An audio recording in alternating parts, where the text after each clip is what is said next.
నా తమ్ముడు నిన్ను గుండెల్లో పెట్టుకుని చూసుకుంటాడు. నువ్వు ఆ విషయంలో అనుమానించాల్సిన అవసరమే లేదు భూమి. నా మనసులో బాధని మీకెలా చెప్పగలను? చెప్పి మిమ్మల్ని ఎలా బాధ పెట్టగలను? అంతా బాగుందని మీరనుకుంటున్నారు, ఏమీ బాలేదని బావగారి మాటల్లో అర్థమైంది. నేను మంచి చెయ్యాలనుకున్నా చెడుగా చూపిస్తున్నారు వాళ్ళు. అదే నమ్ముతున్నారు బావగారు. నేనేం చేస్తే బావగారికి నా మంచిదనం అర్థమవుతుంది? వాళ్ళింత దుర్మార్గం చేస్తున్నారని బావగారికి ఎలా అర్థమయ్యేలా చెప్పాలి?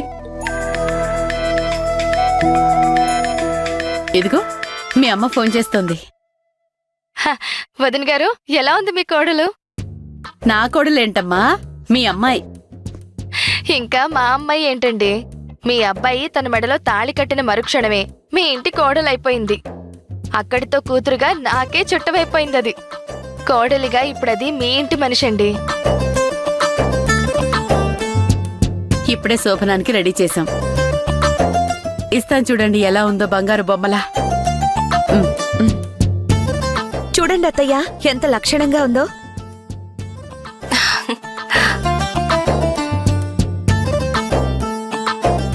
నా కూతురికేంటి బంగారు బొమ్మలా ఉంది.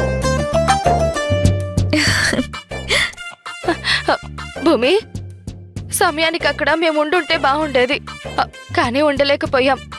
నాన్న నేను రాలేదని నువ్వేం అనుకోవద్దు.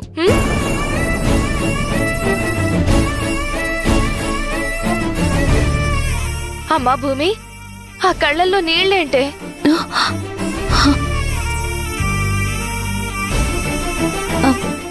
ఏం లేదమ్మా. ఏ భూమి, ఏమైంది?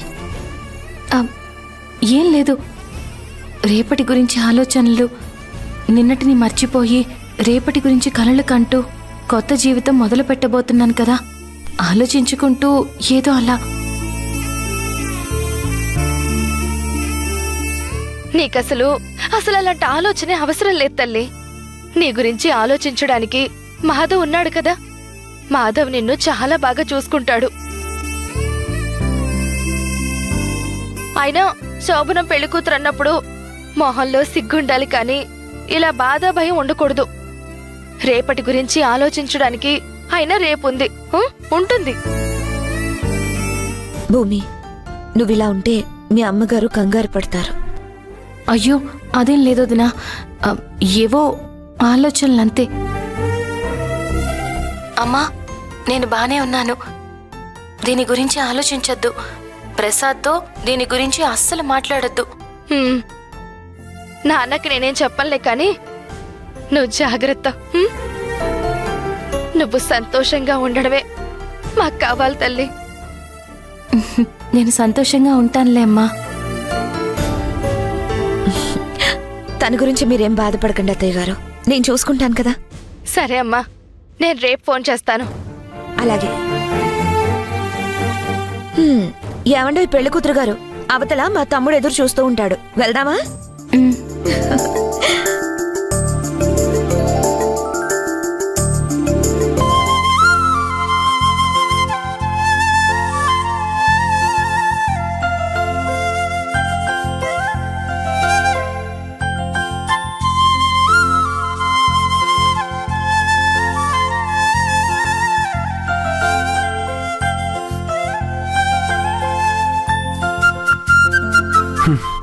ఏంటి ఇంకా రాలేదు? మొదట భూమి ఎప్పుడు నాదవుతుందా అని ఎదురు చూడడమే సరిపోయింది. తరువాత పెళ్ళెప్పుడవుతుందా అని ఎదురు చూడడమే సరిపోయింది. ఇప్పుడు భూమితో నా కొత్త జీవితం ఎప్పుడు మొదలవుతుందా అని ఎదురు చూడడమే సరిపోయింది. త్వరగా వచ్చేయ్ భూమి. మా ముందే మొత్తం సిగ్గులు ఉలకపోస్తే ఎలా? మీ ఆయన కోసం కూడా కొన్ని దాచుకో అమ్మా, మరదల పిల్ల. వెళ్ళు.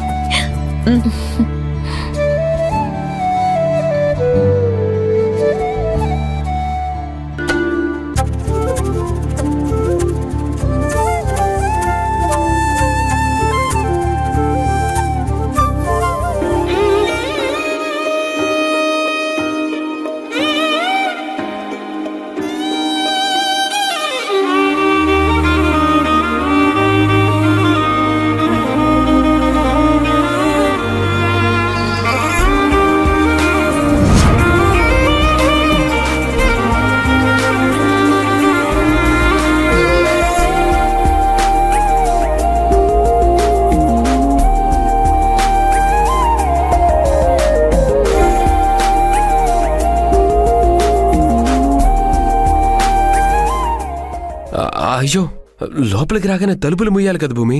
పర్లేదు, నేను వేస్తానులే.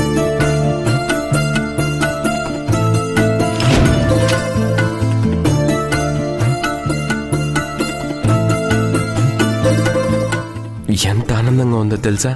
పెళ్ళైన దగ్గర నుంచి అన్నయ్య నీ మీద కోపంగా ఉండడము, నా మీద కోపంగా ఉండడము, ఇలా ఏదో చిన్న చిన్న గొడవలతోటి మన శోభనం వాయిదా పడుతూ ఉంది. మళ్ళీ మనం కలిసి ఉండగలుగుతామో లేదో, మళ్ళీ మనం ఆనందంగా ఉండగలుగుతామో లేదో అని చాలా కంగారు పడ్డాను. ఇప్పుడు అన్ని సమస్యలు తీరిపోయాయి. నీతో మాట్లాడడానికి అన్నయ్య ఒప్పుకున్నాడు. ఇక మీదటి నీ పైన కోపడ్నని మాటిచ్చాడు. నీ బుద్ధి మంచిది కాదని తెలిసినా నీతో మాట్లాడతాను, నిన్ను క్షమిస్తానని చెప్పాను. కానీ నీ పద్ధతి సరిగా లేదు.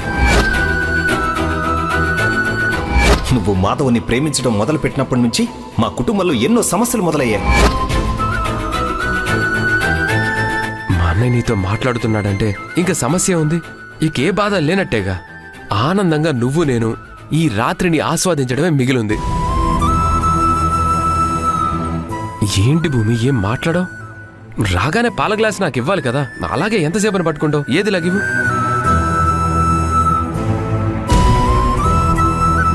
చాలా మంది చెప్తూ ఉంటారు, ఈ పాలు పంచుకోవడంతోనే జీవితం పంచుకోవడం మొదలవుతుంది అని. పంచుకుందావా? నువ్వు ఆనందంగా ఉన్నావు మాధవ్. నీ ఆనందాన్ని నేను పాడు చేయలేను. మీ అన్నయ్య నన్ను క్షమించాడని అనుకుంటున్నావు. మీ అన్నయ్య ఇక నుంచి నాతో మంచిగా మాట్లాడతాడని నువ్వు అనుకుంటున్నావు.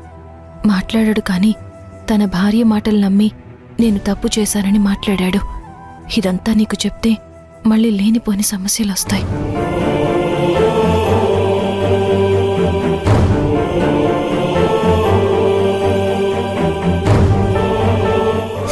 సగం పాలు నేను తాగాలంట, మిగతా సగం నువ్వు తాగాలంట. తాగు.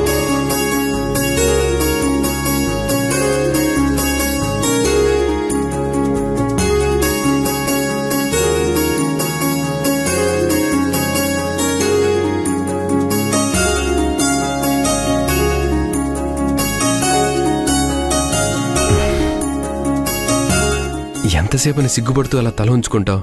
మాట్లాడు భూమి. ఇంతకుముందు ఇష్టంగా మాట్లాడుకోలేకపోయేవాళ్ళం. ఏం మాట్లాడుకున్నా అందులో ఇంటి సమస్యలే ఉన్నాయి, కానీ ప్రేమ ఉండేది కాదు. ఈ రోజు నుంచి మన మధ్య ప్రేమ తప్ప ఇంకొకటి ఉండదు.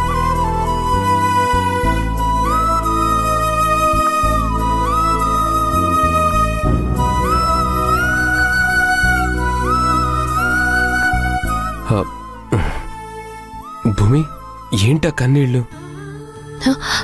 కన్నీళ్ళ? అదేం లేదు. లేదు, నువ్వేదోలా ఉన్నావు. ఏమైంది? అన్నయ్య నీతో మాట్లాడలేదా? మాట్లాడాడు. మరి ఇంకేమైంది?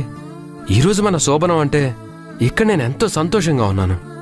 ఇన్ని రోజులు రకరకాల కారణాలతో ఆగిపోయినా మన శోభనం ఈరోజు జరగబోతోంది. రేపటి నుంచి మన కొత్త జీవితం మొదలవుతుందని నేను ఆనందపడుతుంటే ఆ ఆనందం నీ మొహంలో కనిపించట్లేదు. లేదు, ఆనందంగానే ఉన్నాను. ఆనందం నీ మాటల్లో కనిపించట్లేదు, నీ మొహంలో కనిపించట్లేదు. దేని గురించో బాధపడుతున్నావు కదా? నిజం చెప్పు, ఏమైంది? ఏం లేదు మాధవ, బానే ఉన్నాను. ఈరోజు మన శోభనం కదా, నువ్వు ఆనందంగా ఉన్నావు కదా. నాకు కావాల్సింది అదే. నా ఆనందం నీకు కావాల్సినప్పుడు నీ ఆనందం నాకు కావాలి కదా. దేని గురించో బాధపడుతున్నావు, అదేంటో నాకు చెప్పట్లేదు. పర్లేదు భూమి, నువ్వు సంతోషంగా ఉన్నప్పుడు, నీ కళ్ళల్లో ఏ బాధ లేనప్పుడు, నీ మొహంలో నవ్వు మాత్రమే ఉన్నప్పుడు ఆ రోజే మనం శోభనం జరుపుకుందాం. అమ్మ చెప్తూ ఉండేది, భర్త బాధలో ఉన్నప్పుడు భార్య ఓదార్పు కావాలి, అలాగే భార్య బాధపడుతున్నప్పుడు భర్త ధైర్యం కావాలని.